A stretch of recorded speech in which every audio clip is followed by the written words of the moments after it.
Hello everyone. As you probably noticed, just by watching this, the screen is a little blurry at times. Though this is the best I've seen it of all the re-encoding I've had to do with it, so that's a nice plus. However, because of how long some of these videos are taking to re-encode, I think I'm going to stick to uploading these just once a week. Yeah, I know, I told you that I was going to try to keep them uploaded a little sooner than that, because I personally hate making people wait for like a week between each episode, but because of how long this is actually taking me, I may have to go back on that. I apologize. Between recording it, getting it off the disc,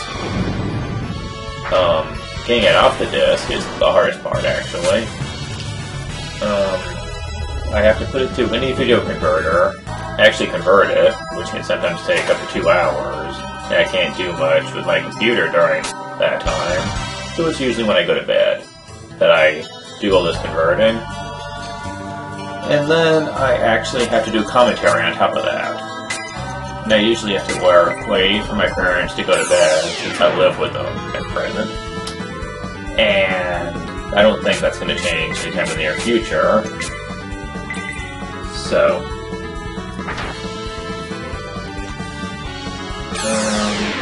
let's see, what else do I have to do with it? Once I've done with the commentary, I have to also go into Camtasia and mix the commentary and the video together. So as you can tell, this is a pretty long process. I don't really mind doing this, but it takes time. So I do appreciate the patience you guys are actually giving me. However, I have a few topics I need to discuss during this, but since we're almost inside the castle, I'm going to wait on that. As you'll remember, a kid told us that if we went through the sewerway, we could get inside the castle. I don't think a random kid would say this just out of curiosity. So, I'm pretty sure that there was a reason for it. Which means I'm pretty sure someone in the castle is actually looking for us. Huh, fancy that. And you're gonna get poisoned. Yes, I knew it. Some of the enemies in this game can be kind of dickish about the stats effects. Oh, by the way, speaking of the enemies, after this next boss segment, or two, I'm going to talk about a subject in this game that, frankly, a lot of people seem annoyed about. I, for the life of me, can't figure out why, but you'll see what I mean when I get to it. However, I don't have much time left. Someone actually told me that I shouldn't fret so much about talking in the middle of speak important plot segments. But the reason I don't is really because I don't feel like I should. Plot segments seem to be pretty important most of the time, and I don't really think my commentary would really do them justice most of the time. Though I have said that I will speak in the middle of a plot segment if I feel it's necessary. But this is really not one of them.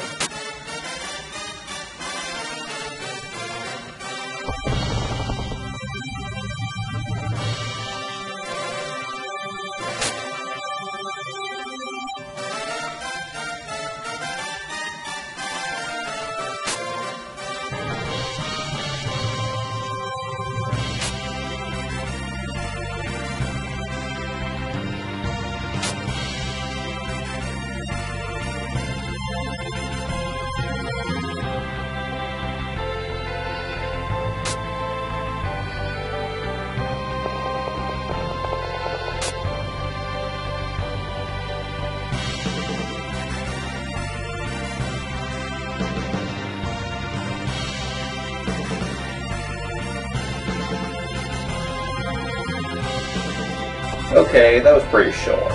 We did learn about Sir Bison, and that Professor Glade indeed is not on our side here. For some reason. Anyway, about what I was going to talk about before. We still have to meet the king, so this will be kind of short-lived, but I'll just speak a little bit about it while we're getting up the away. It really doesn't have anything with Beyond the Beyond itself, but... oh, never mind. I was going to talk about the one subject in Beyond the Beyond that annoys people the most, wasn't I? This is kind of a long subject, though, and I'm not really in a good place to really talk about it. Though, I guarantee you, at some point during this episode, there's gonna be a proof of concept into what this problem actually is.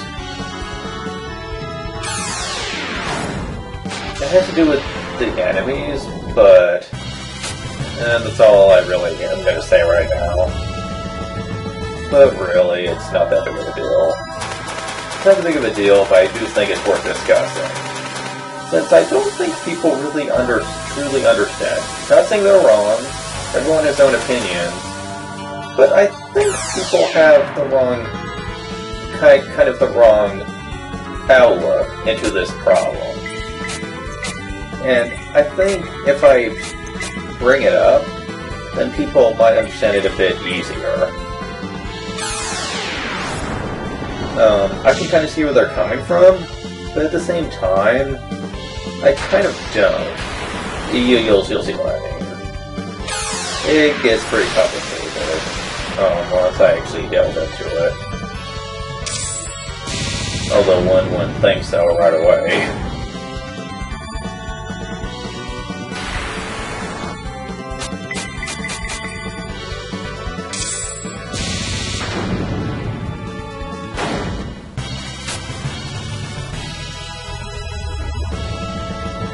Okay. I actually blanked out for a second while I was trying to think on how I'm gonna explain this.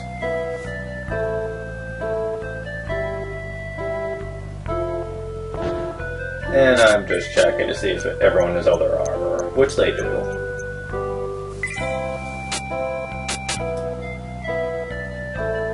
I don't even know why I'm going to the inn, because I'm just going to see the king anyway, and I'm pretty sure there's not any monsters on the way there.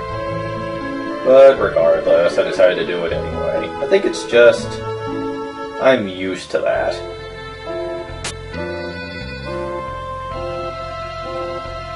Oh,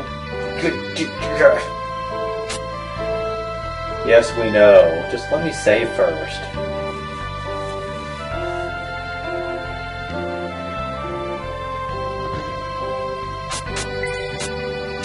Oh, and by the way, never save on the top slot. Because when you load on the second slot, it always defaults when you save. And it, always goes in the second slot. I'll speak about that in a little while too, because that is kind of annoying.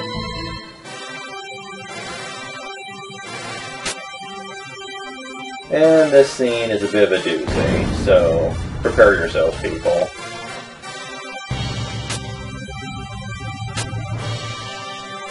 Jeez, this is the most monotonous of what we're saying.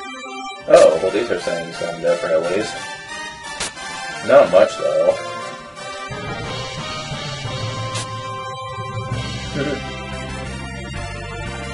Why is that strange? Do they not see the gameplay that often?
Oh, brother.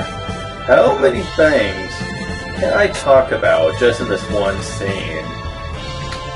Well, first of all, let me just say that Seligun's king must be the most tight-waddish king I've ever seen. He knows that Marion's conquered, yet he, as of yet, has not sent any troops to try and save it. Even though Seligun and Marion are supposed to be extremely close. I am just astounded at how we're supposed to believe that Seligun and Marion are, like, extremely close, and a disguise for no card, so that's not important. And yet, Seligun acts like they're total strangers, or at least the king does. This is just ridiculous. And the fact that the king doesn't even recognize Marion's prince. I mean, seriously, don't they ever have, like, ceremonies that they go to where the two kingdoms meet each other occasionally? I mean, they're supposed to. It's supposed to be tradition for kings of other nations to meet with each other, to have a show of good faith. I mean, even bad kings do that on occasion, just to save face, but this game? Oh no, who cares about that? We have to pretend we're totally isolated from Marion.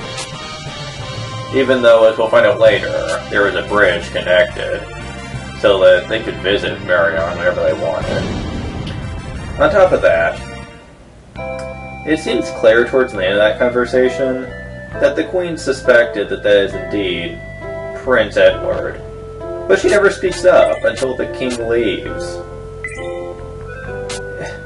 Why? Like, seriously? I mean, come on. Ugh. This makes me so mad. And honestly, as negative as Glade was throughout the entire meeting, isn't the king the slightest bit curious why? I mean, there's being careful, and then there's just being a dick. Oh man, that scene gives me a headache every time I play this game. And oh boy, it gets worse. Because you told them to meet back in the back entrance to the castle in case things went bad. That's what I'm doing right now. And trust me, this gets even more stupid. Oh well, what can you do? I mean, I know why they did the storyline this way. It's essentially giving you a reason to go adventuring somewhere else and drag out the storyline, you know, for at least a little while. But it doesn't really work. No, not in this game anyway. And I hope my parents did not just wake up and want my help again, because I need time to be able to do this commentary. I know they can't help it. They're getting older now, and I know my grandma is like 70 plus in age, so she needs my help a lot. But I hate it when she wakes up early in the morning. Like, really early in the morning.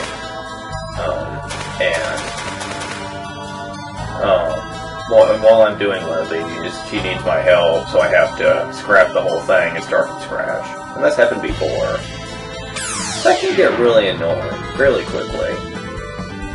That's why I try to do it right after she lays down. But today, my first attempt at this kind of flopped, since the file type I was using was causing the video to just pause every 5 seconds for a little bit.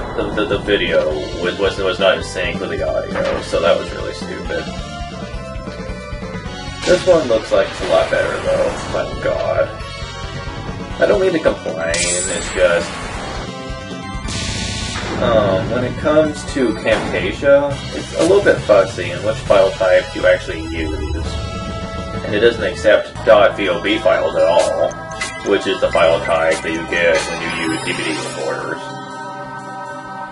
So that's another thing I have to deal with, which is why I have to re-encode in the first place.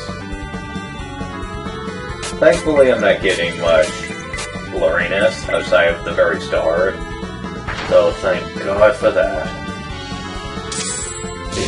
That would just get annoying after a while. I try to make these recordings as flawless as I can. And when you see a lot of blurriness, you don't really think perfection. Especially if you're the one that recorded it, then you feel really bad. So I do try to prevent that.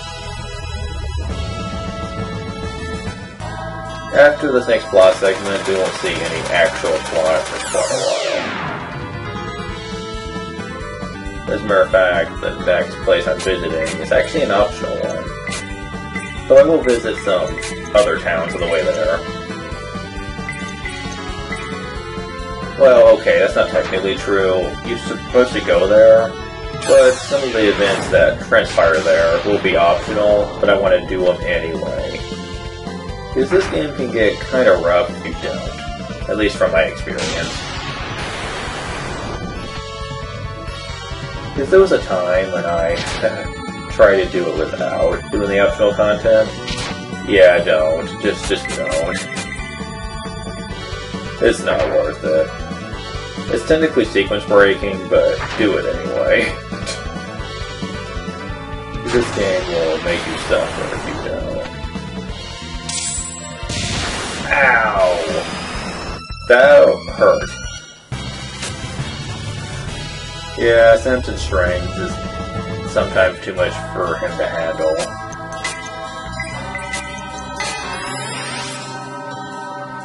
And now to meet back with Sir Bison again. And the Queen too.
I'm pretty sure we were going to.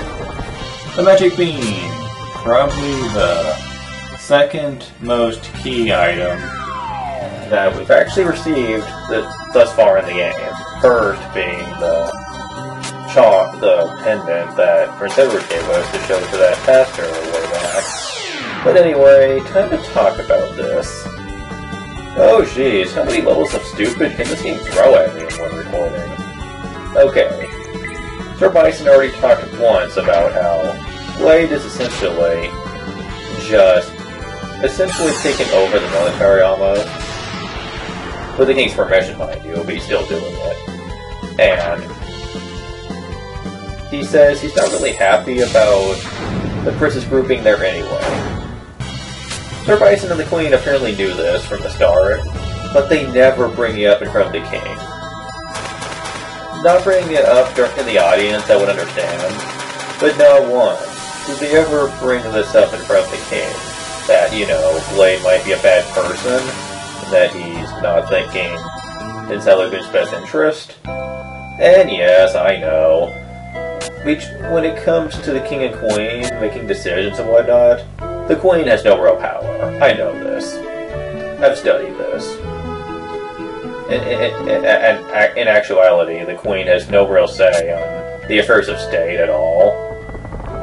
And she's essentially only there to give advice, but she can't make any decisions herself.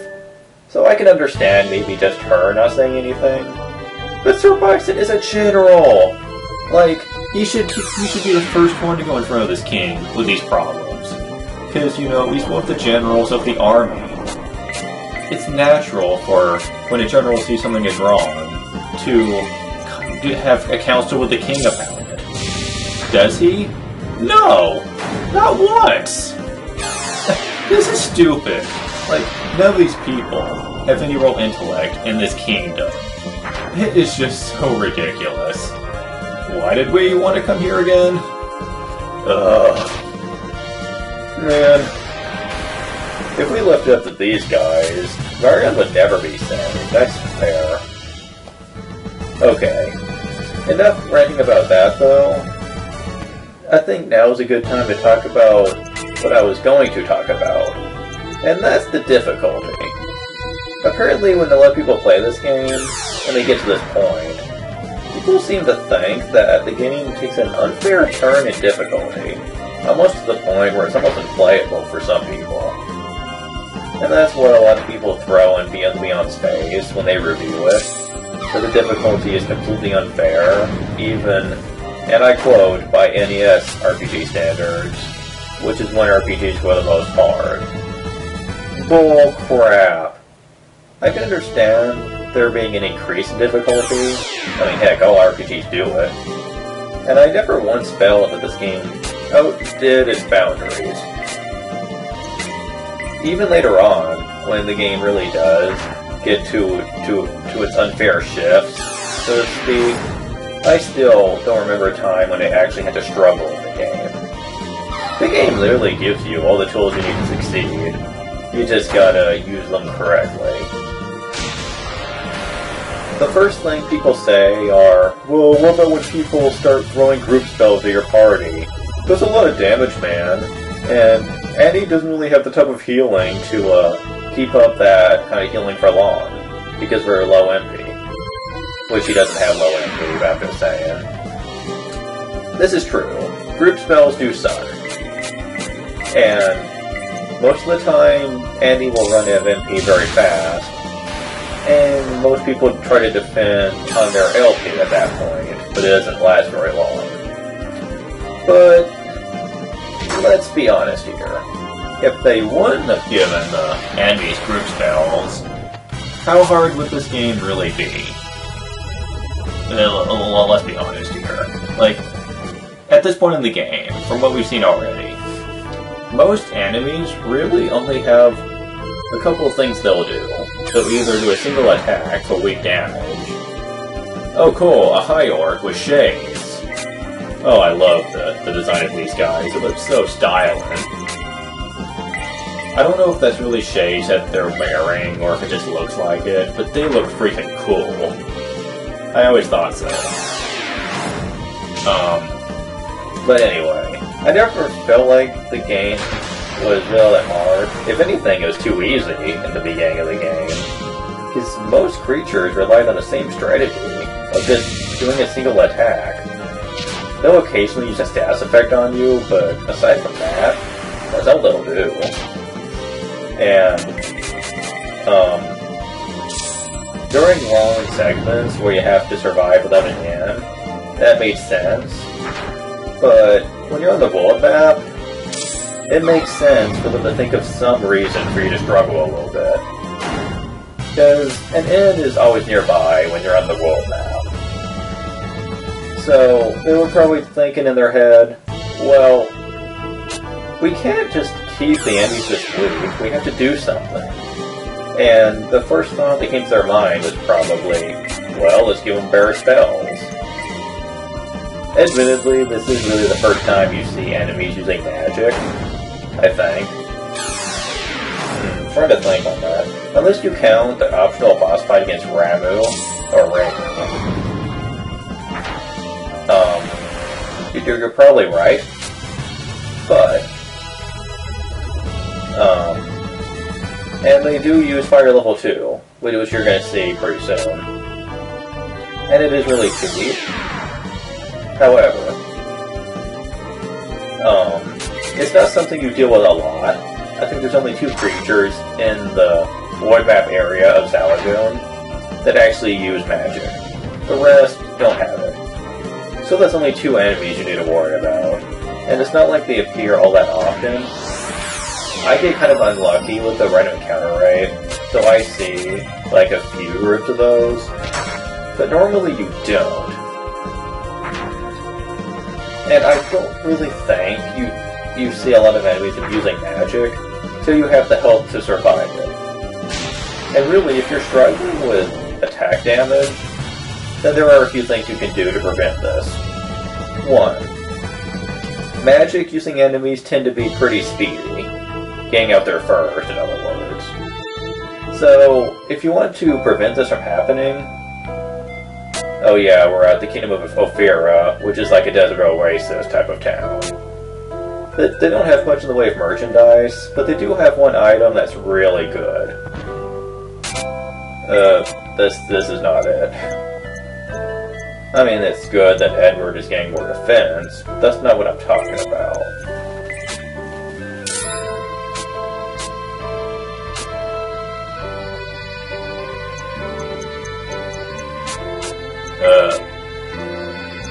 Please go to the item shop, please. There we go. The Mage's Potion, and the Guiding Branch, actually. The Guiding Branch essentially takes you out of a dungeon, if you need to. And Mage's Potion heals 20 MP. Very nice. You can either do one of 2 things. You can, at the beginning of the game, you can abuse the level ups to where everyone is gaining 1 speed per level. If you keep doing that, save before you level up, and then make sure you get the speed from the level, and if you don't, then just reset the game and try again. If you do this, then I guarantee that no enemy will ever go before you, unless you're really under-leveled. So that's really nice. If you talk to the townspeople here, they talk a lot about the Tower of Aran. We'll be visiting that place a lot later. Until then, you just gotta deal with the rumors, and you hear a lot about it. But we don't have the type of tolls that you need to get up there yet. But that day will come, I assure you. But yeah, if you abuse the speed ups from levels, then really there's nothing you shouldn't be able to take down easily. A lot of the magic abusing enemies tend to have low defense and die really fast. At least until much later. What was that?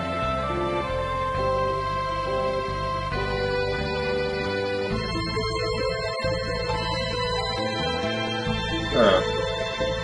I keep thinking that my parents are out, because I keep hearing noises.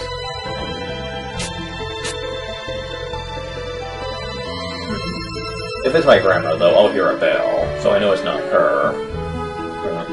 Anyway, back to what I was talking about.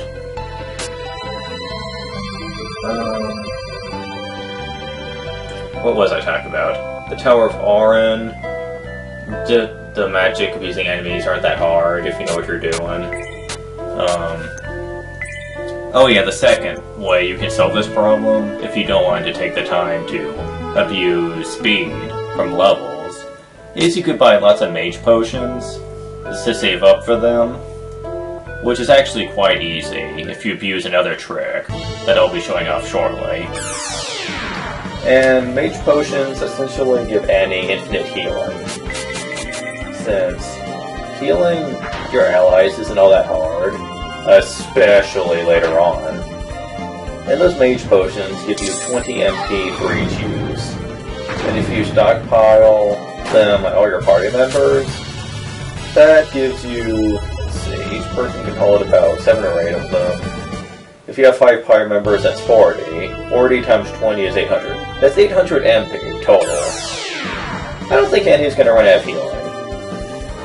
So you could do that instead. but personally I find the speed running a lot easier.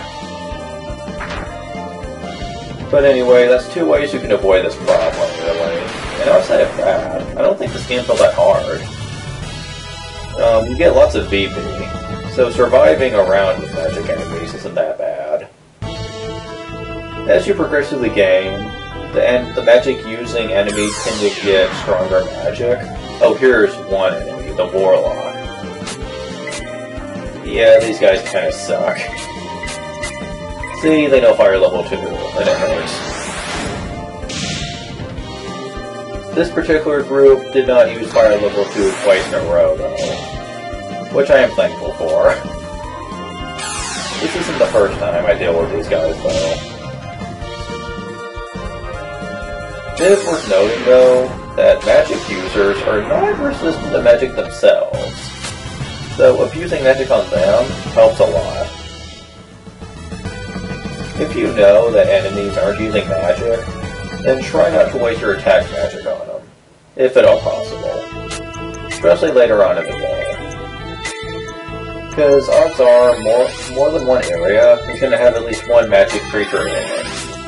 So you want to have the MP to take them out fast. And if you're faster than them, even more so. Hello, stylish high orc. Can you die for me, please? By the way, I love your shades. I'm sorry, I just love this guy's design. And I know the creative team had to really be smiling while they were designing this guy, because that was just awesome. I also love the way he rocks back and forth with his club, like he's rocking out to a CD or something. Very nice. See, look at that. That's just awesome.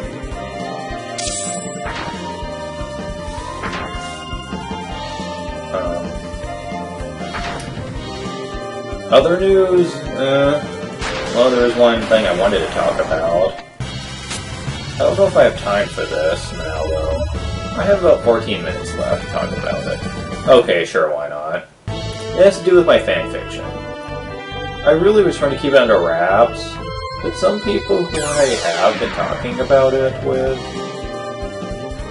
they are being more than a little annoying about it.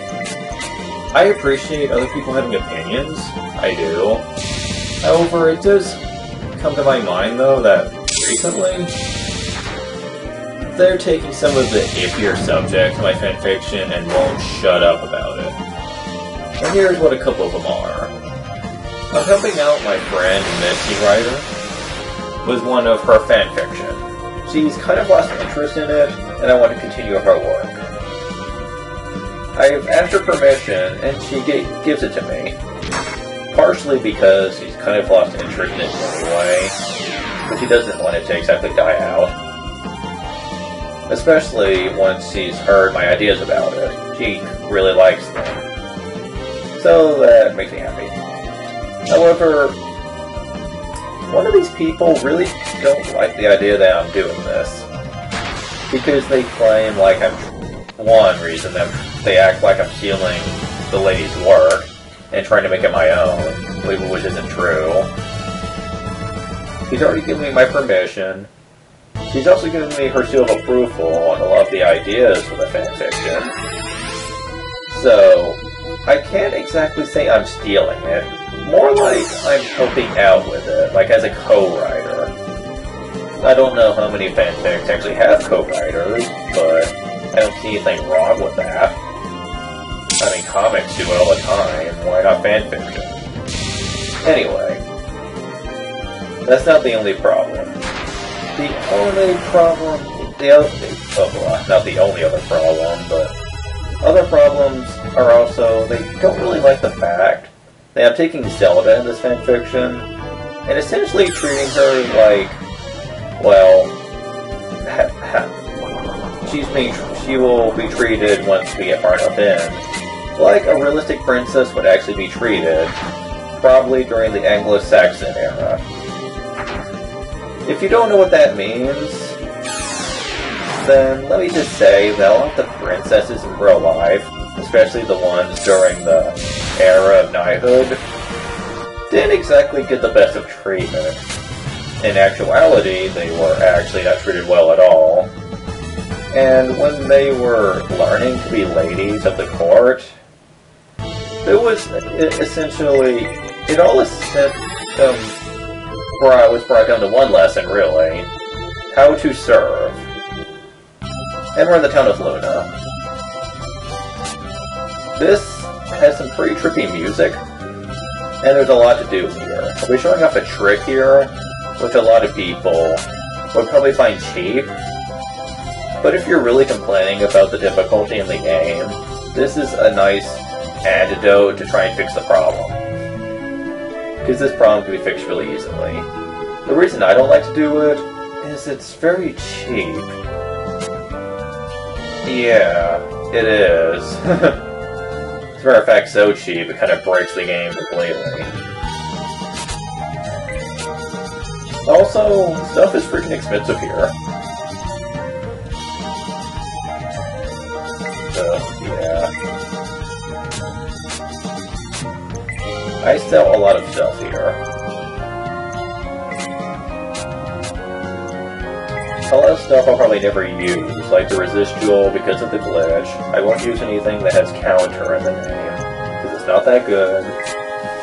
I'll get back to Zelda in a second, but I want to talk more about this trick I'm about to abuse, or at least show off. I'm not going to really abuse it, because I said I wouldn't.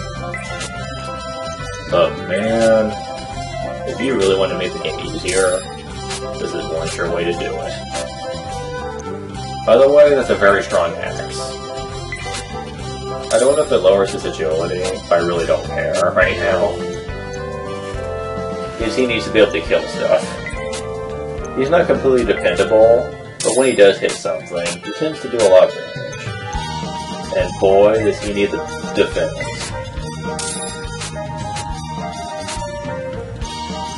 Even when he wasn't cursed, if you look at his stats, he really wasn't built much like a heavy warrior.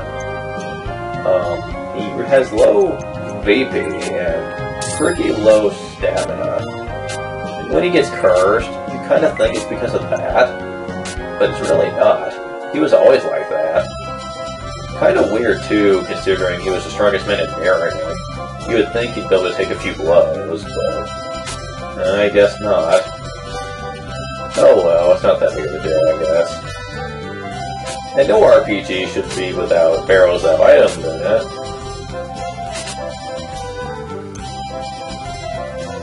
Huh. I don't see any pirates.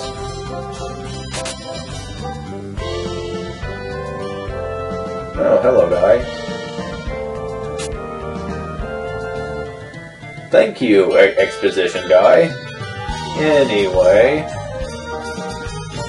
So, we need to come back at night to see pirates. Slight problem. Nighttime doesn't pass in this game. So how are we supposed to come here at night? Huh. Oh well, we'll have to deal with that later, I guess. However, first, we have to go talk to these guys. He's apparently not happy with this dude. Base of life, and it's in red letters. Pirates. Jeez, dude! My goodness.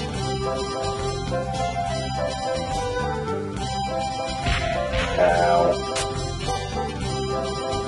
I can't blame the guy, though. That was pretty crooked to say something like that.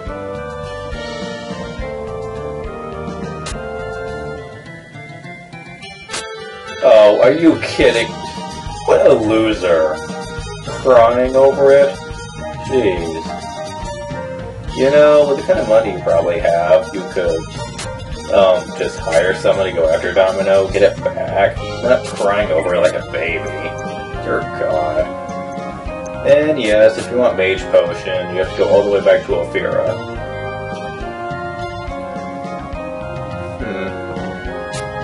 This can get a little annoying, but not much. It's not like you have to walk all that far back.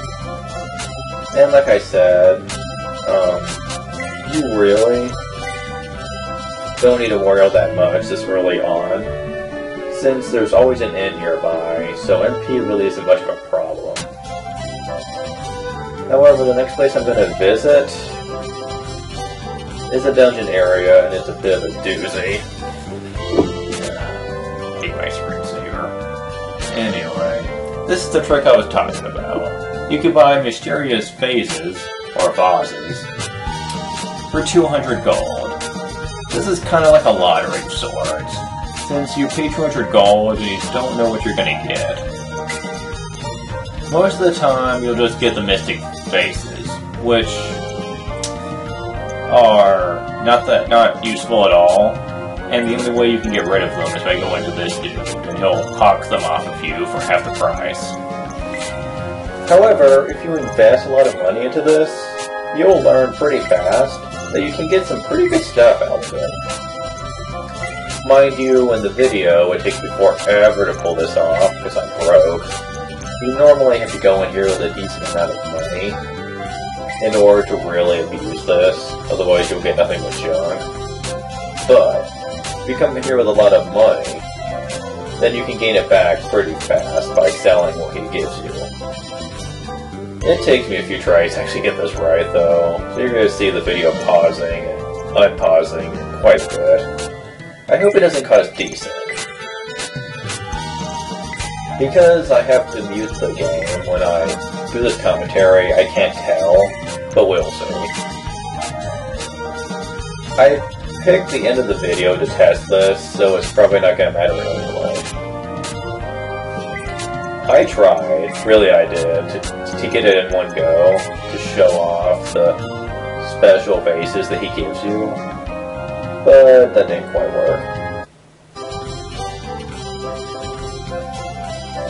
Yeah, oh there we go, Thunder Vase. Each of these has a special power that it has. To summon a special being which will do a lot of damage, and they sell for a truckload of gold. Way more than the Mystic Vases actually cost. And this is the trick.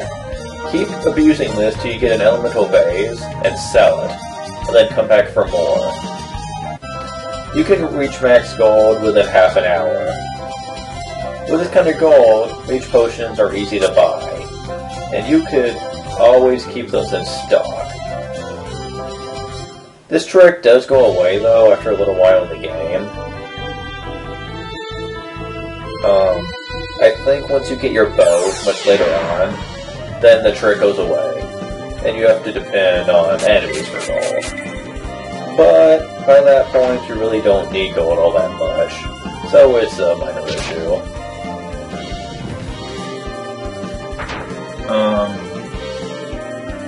Anyways, back to what I was talking about with people complaining about my fanfiction. They don't like the fact that I'm treating Zelda like this, and that I'm essentially doing this because I want to see her suffer, and I'm a sadist. Not true. I'm not doing this to be a sadist, I'm not doing it just to see Zelda suffer or anything. If anything, I'm doing this to prove a point. You see, with a lot of RPGs, when it comes to royalty in RPGs, people don't really know what they're doing, essentially, most of the time. This isn't true all the time, but for the most part, the royalty, especially with princesses, tend to be given a rose-colored path, essentially. Life isn't really that hard for these royals, and some of the time they can do whatever they want. This really paints the wrong picture for royalty in these games. It makes it seem like being a princess, the only bad thing is you lead a boring life. Trust me, if that's the most they had to worry about, they'd be blessed. Though, being born into a royal family was not ever anything to really, was never really something to appreciate. If anything, they despise being born into this kind of lifestyle, and they would give anything to live like a commoner. Because while commoners may not have the glorious lives of being able to eat fancy meals, wear the fancy clothes, and essentially do whatever they wanted, which isn't true. But they lead very rigorous lives, though. You probably wouldn't think so, but even princes have to learn from a very young age to act like a proper royal. I mean, the princesses had it the worst, but even princes didn't get off that easy. They were burned with the destiny of ruling a kingdom, and their parents made it clear when they were very young that they would have to learn to live this lifestyle even if they resented it. Since they didn't care if their kids liked it or not, they had to learn to accept that, and it wasn't a very enjoyable experience. Because a lot of the princesses were shipped off when they're very young to abbeys or monasteries to learn how to act like a princess. And because of this, they were stripped from their parents at a very young age, and didn't really have any parent figures around during those years. The closest they had, I think, were the people that were raising them, essentially, to be a princess, and they usually weren't very nice. They were very rigorous, very no-nonsense, and getting training from these types of people didn't really paint a very pretty picture of the world around them. Because, well, let's face it, they really didn't know much of anything. Oh, I'm out of time. Whoops. I'll talk about this later. I will see you guys later, and next time, hopefully it won't take as long to get this ready.